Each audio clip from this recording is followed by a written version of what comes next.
Okay, in this session, we're going to learn how to talk about the people in our family and how those descriptions work. It's actually it's the same as what we have been looking at so far, but in a different context.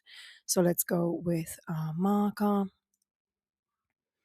and let's get started. Okay, so we've got mi hermano. So we're going to choose mi hermano. Then from here, we're going to go es.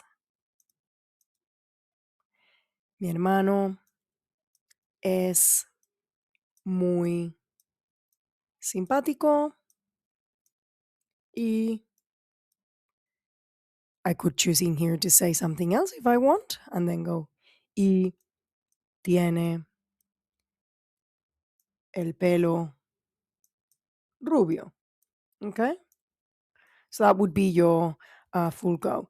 So one thing to note is that the gender of all of these here, whether you with the one that you're going to choose here. So the one that you choose here is determined by what you choose here, right? So if you choose red here, you choose red there or green, okay? If you choose blue here, you choose blue or green there, okay? Now, it doesn't matter who owns the hair or the eyes. This owner of the eyes is not going to determine the gender of whatever is owned because the things that are owned have their own gender. Okay. So just putting that out there because a lot of people think that because if you own it as a woman, that the endings in here should be feminine, and that's actually not right because these guys determine the endings for those words there. Okay, so that's just one thing to take into consideration. So, for example, let's go talking about mi tío.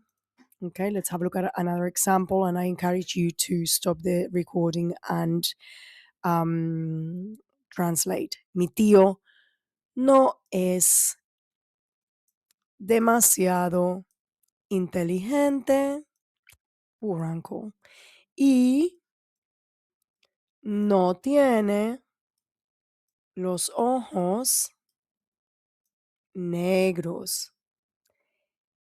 Tiene, I could come back here, no, and it doesn't, and he doesn't have black eyes. I could go then he has, and from here I go back to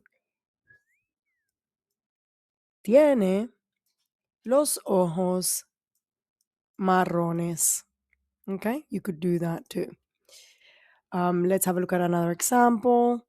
Let's go with mi madre es bastante simpática y inteligente y tiene el pelo pelirrojo y tiene los ojos castaños. Okay, so that's how you would make it all agree. It's the same principle as always, just a different concept. Now we've got the vocabulary, we've got hermano, we've got hermano, brother, tío, abuelo, padre. Uh, we've got hermana, hermano, brother, sister, tía, tío, auntie, uncle, abuela, abuelo, grandfather, grandmother, madre, padre. Okay. Now, if you wanted to say parents, you actually need the plural for that, and that would be padres.